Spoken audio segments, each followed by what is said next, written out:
బాబాయ్ బాబా, ఆయన మొత్తకాయని తీర్పు చెప్పేసి వెళ్ళిపోతే సరిపోతేటండి. నా కొడుక్కి 5 లక్షలు కట్నం ఇవ్వాలి.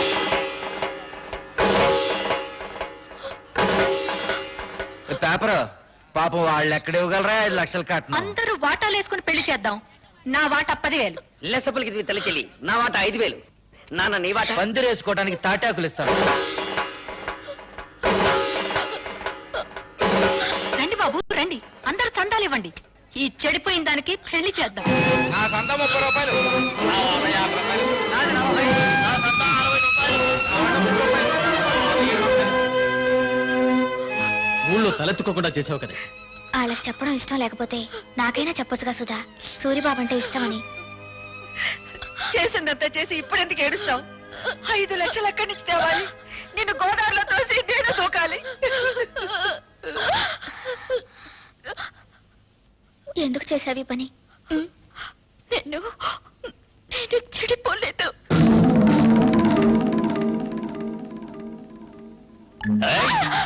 అరిచావంటే చంపేస్తా. నువ్వు అక్కడే కూర్చో, నేను ఇక్కడే కూర్చుంటాను. పిచ్చి పిచ్చి వేషాలు వేసావంటే ఇక్కడే భంచిక్ బొమ్మ అనిపిస్తా. నేనిక్కడే కూర్చుంటాను. మీ అమ్మ, ఊరు జనం అంతా వచ్చిన తర్వాత గొడవ జరుగుతుంది కదా, నేనే వెళ్ళి తలుపు తీస్తాను. నాకు పెళ్లి చేయండి, నాకు పెళ్లి చేయండి అని ఎందుకు చెప్పావే? నేను చెడిపోలేదంటే మీరు నమ్ముతారమ్మా, కానీ ఊరు నమ్మదుగా. అందుకే చెడిపోయిందని కుటుంబంగా మన కుటుంబం ముద్ర పడకూడదని నేను ఆ దుర్మార్గుడిని. అత్తయ్య, సుధ చెప్పింది కరెక్ట్ అత్తయ్య. పెళ్లికి ఏర్పాట్లు చేయండి, మిగతా డబ్బు రేపు తీసుకొస్తాను. ఆ రోజు నా కొడుకు నిన్ను పెళ్లి చేసుకోబోతున్నందుకు బాధపడ్డాను. ఈ రోజు నువ్వు ఆ వెధవని పెళ్లి చేసుకున్నందుకు బాధపడుతున్నానమ్మా. పర్వాలేదు అత్తయ్య, పెళ్లికి రెడీ చేయండి. ఇంకా పెళ్ళేంటి? ఆ సూర్యగాని రచ్చబండ దగ్గరికి తీసుకొచ్చి పచ్చడి చేసి ఈ నిజం చెప్పిస్తా. ఆగు బాబు, పుట్టలో పాములాగా కొంపలో నేనుండాను కదా. ఉపాయం ఏదో నా చెవిలో పారై, అపాయం సంగతి నే చూసుకుంటా.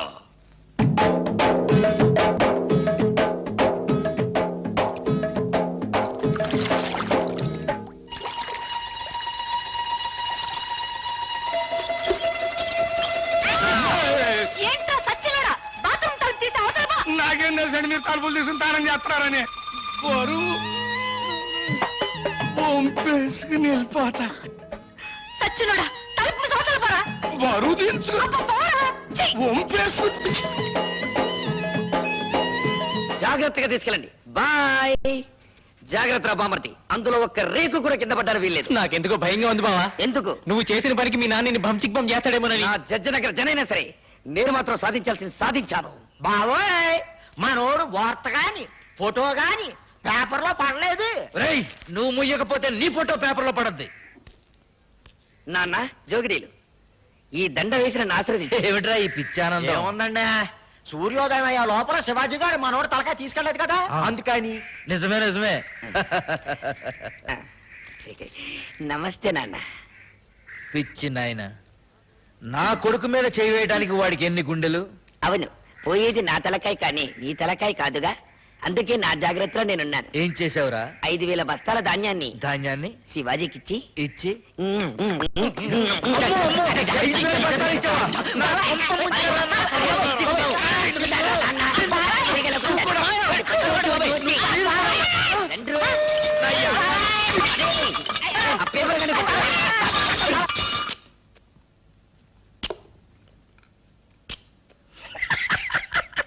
ఏమిట్రా? ఊరుకోండి అమ్మగారు, ఆ? చిక్కేస్తుందండి. ఏమిట్రోయ్, కొత్త పెళ్లి కొడుకులు అలా కులికిపోతున్నావు? బాత్రూమ్ లో మీ పేకర చూశాను కదండి, దెమ్మ తిరిగిపోయిందండి బాబు. అయ్య బాబాయ్, బాత్రూమ్ లో నేను స్నానం చేసేటప్పుడు నువ్వు చూసినట్టు ఎవరితో చెప్పకే.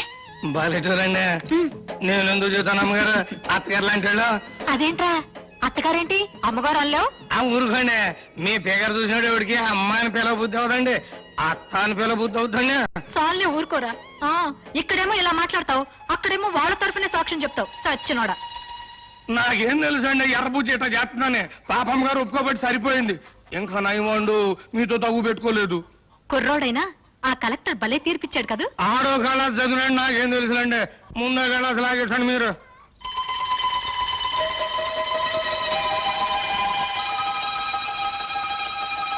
ఏయ్, ఈ పూట ఇక్కడే భోంచేసాడు మీరు అడిగినా వదులుకుంటాను ఏంటంటే ఫిచ్చ సన్నాసి అబ్బా కడుపులో తిప్పుతుంది అంటే ఏంట్రా కురుడి నీళ్ళ బాగా చూడండి మీ ముందే కదా లేక కొబ్బరికాయ కొట్టాను. సర్లే వద్దంటే వెళ్ళలేదండి అమ్మగారు. చూడండి మన భాగవతం మొత్తం పబ్లిక్ తెలిసిపోయింది. చీకటి పడితే ఎక్కేది మంచుల మీదను నిందలేసేది ఎదుటోళ్ళ కుటుంబాల మీదను. చెడింది నా చెల్లి కాదురా, నీ తల్లి చెల్లి. రా దిగు. వీడి తల్లి చెల్లి రా, నీ బతుకు బంచికి బంచికేస్తారా.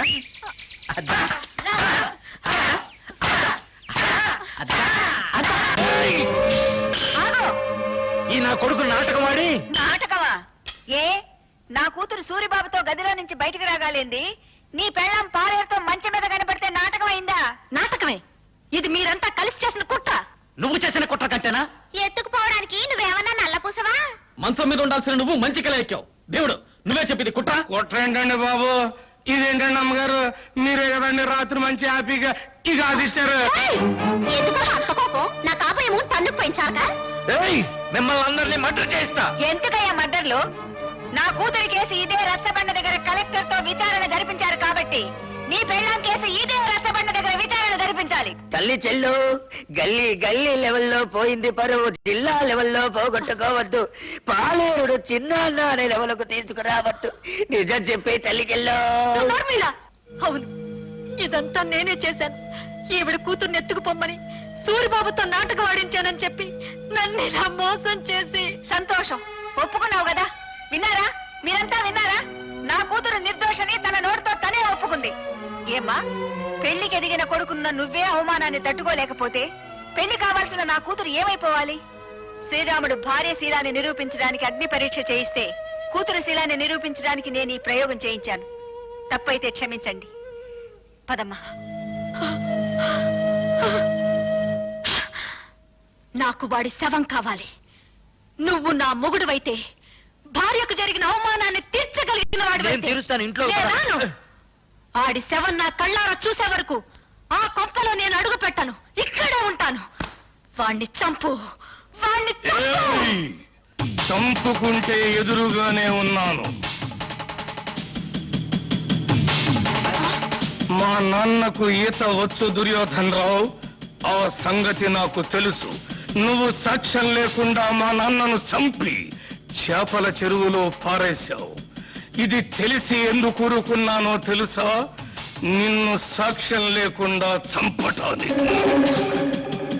ఈ రోజు నుంచి నీకు నాకు బతుకు పందెం.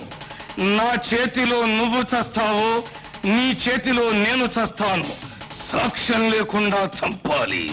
ఈ పూటకు నీ పెళ్ళాం నీకు సాక్ష్యం. అందుకే చంపకుండా వెళ్ళిపోతున్నా. నాకు వాడి శవం కావాలి. వాడి శవం కావాలి. శవం కావాలి. శవం కావాలి. ఇన్నాళ్ళు తల్లి చెల్లి తల్లి చెల్లి అని నోరారా పిలుచుకుంటారు. ఇక నుంచి పిచ్చి తెల్లని పిలవాలి కాబోలు. అంటే ఏంటి? 5,000 బస్తాలు పోయినేనా పిచ్చి చూపులు? ఆ మంచం మీద పోస్ట్ తర్వాత ఈ పరిస్థితికి వచ్చిందండి. ఆ అవమానంతో హార్ట్ అటాక్ వచ్చి వస్తుందేమోనని భయంగా ఉంది. ఆ భీముడు కావాలి. వాడి పేరు వినపడితే చాలండి ఈ టైప్ లో జరిపిస్తూ ఉంటుంది. కేసు మీరు చూసుకుంటానంటే వాడిని మర్డర్ చేయిస్తా. వద్దయ్యా, వాడు నీ పెళ్ళాంతో మంచం మీద ఉండటం ఊరు మొత్తం చూసింది. ఇలాంటి సమయంలో వాడిని ఫినిష్ చేస్తే ఊరంతా వాడిని నువ్వే చంపించావని సాక్ష్యం చెప్తుంది. మరి దాన్ని అవమాన భారం నుంచి ఎలాగయ్యా తప్పించడం? కిందటేడు పురుగు పట్టిందని పత్తి రాలిపోతే గుంటూరు జిల్లా రైతులు చాలా మంది ఆత్మహత్య చేసుకున్నారు, గుర్తుందా? అవును. ఆ చేలల్లో జల్లిన మందు అండర్ గ్రౌండ్ లో దాచిపెట్టా, కేసు రాకుండా. అవును. మా నూరు పంచాయతీ మీ చేతిలోనే ఉంది కదా, మరి ఇంకెందుకు ఆలస్యం? ఆ మందు ఊళ్ళో ఉన్న రైతులు మొత్తానికి బట్వాడా చేయించేయి. ఆ దెబ్బతో పత్తి రైతులంతా గుండె పగిలి చస్తారు. మావిడి గురించి మాట్లాడుకోవడం మానేసి ఆ విషయం గురించే మాట్లాడతారు. ఈ లెగ్స్ పట్టుకుంటాను. చెప్పు భీముడు, నా తల్లి చెల్లిని నువ్వు మాయ చేసి ఎత్తుకెళ్ళావా, లేక నా తల్లి చెల్లి నిన్ను చూసి చిత్తయి మమ్మల్ని చెత్త చెత్త చేసిందా? చూడు బాబు, నిజం చెప్పకపోతే నాకు పాపం, నిజం చెబితే మీ కుటుంబానికి శాపం. పాపము శాపము. ఇంకా అర్థం కాలా? బావిలో పూడికి తీసినంత శుభ్రంగా చెబుతాను. నేను చెప్తాను పిల్లబ్బాయ్. వస్తున్నాను. దా దా దా చెప్పు. ఇప్పుడు ఇప్పుడు పంచాయతీ ఆఫీస్ అదే కదా? అదే. మీసాల భీముడి ఇటు వెళ్తుంటాడు కదా? అదే వెళ్తాడు. మీ అమ్మ అక్కడ కూర్చుని ఉంటది కదా? అక్కడే కూర్చుంటుంది. అయ్యి బాబాయ్, నేను చెప్పలేరు బాబాయ్. ఏయ్, చెప్పరా. పంచాయతీ ఆఫీస్ అదే కదా? అదే. మీసాల భీముడి ఇటు వెళ్తుంటాడు కదా? ఇదే. మీ అమ్మ అక్కడ కూర్చుని ఉంటది కదా? అక్కడే నేను చెప్పలేరు కూర్చుంటుంది. బాబాయ్, నేను చెప్పలేరు. ఒరేయ్, చెప్పరా. ఒరేయ్, నా చెప్తాను. కొడుకా. నీకు హార్ట్ అటాక్ లేదు కదా? లేదు. నీకు కాబోయే చిన్నాన్న, ఆ, నీ తల్లి చెల్లి ఆ. ఫస్ట్ నైట్ జరిగింది నా కొట్లోనే బాబోయ్, నా కొట్లోనే బాబోయ్, నా కొట్లోనే. తల్లి చెల్లి. బాబోయ్ నువ్వేం బెంగెట్టుకోకు. ఆ పురుగుల మందులు అన్ని శివరావు గారి మొత్తానికి పంచి పెట్టేశాను. వాళ్ళేమో పత్తిశాల మీద జల్లేశారు. ఈవేళ రేపు పత్తి పూలు అన్ని పట్టమని రాలిపోతాయి. ఆ విషయం పేపర్ లో పడిపోద్ది. ఊరుకో బావ, నల్లటివని చిక్ బొమ్మలు కావు, తెల్లటివని చిక్కులు కావు. ఏమిట్రా గొడ్డలు నడుతున్నావు? అయ్యో నాన్న, ఏడవకుండా చెప్పు. ఇది పట్టుకో.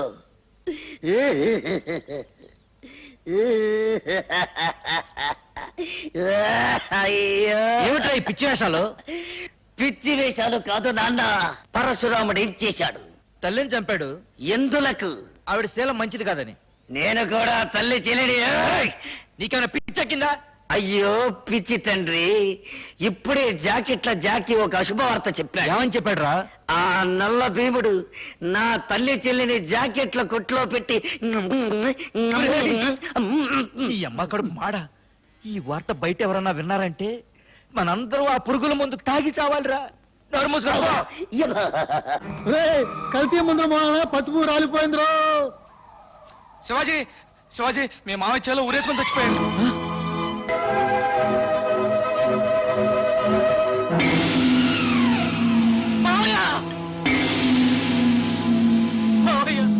జాతి పతాకం పోగులతో తన పేగుల ప్రాణం పోస్తే, జాగృతితో తన చీకటి ఒడిలో గాలిక కన్నులు మూస్తే, కోటి జనాలకు అన్నం పెట్టి కాటికి వెళితే, రాష్ట్రులతో ధృతరాష్ట్రుల రాజ్యం తగలడుతుంటే, ఏమైపోవాలి, ఏ దేవుడి నడగాలి, నేలమ్మను నమ్మిన మనుషుల్లారా, భూదేవిని కొలిచే బొమ్మల్లారా, ఎండిన గుండెలు పిండుకొని ఎర్రని ఊపిరి ఆర్చుకొని తూర్చిన ఫలితం దోచుకొనే దోపిడి మూకల రాజ్యంలో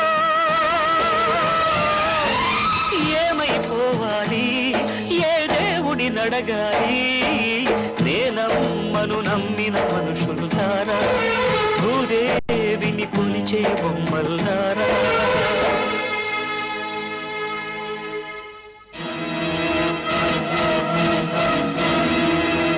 ఆర్తనాదాలా, హాహాకారాలా? చెప్పాను కదంటయ్యా టాకు మారిపోద్దని. ఆ. ఏంటి? ఎవరు? వాళ్ళతో పాటు చచ్చిపోయింది ఎవరయ్యా? నీ తమ్ముడు.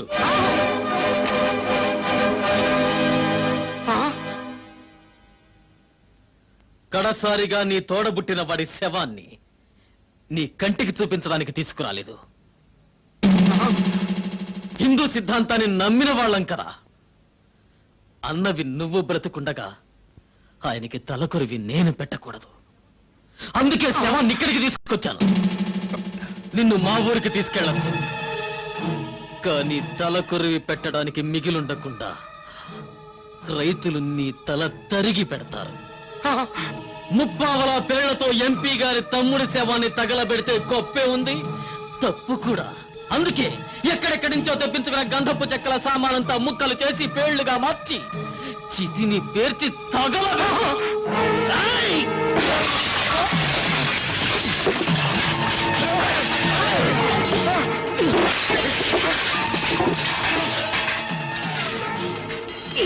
హలో, కింద నేనెత్తే పైన పెట్టేబే.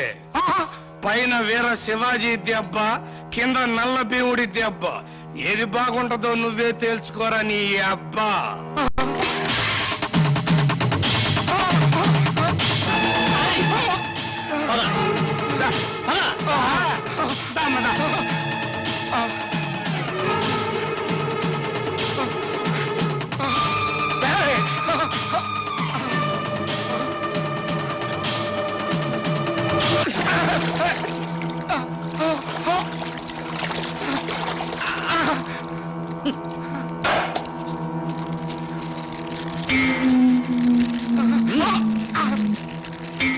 తీసుకో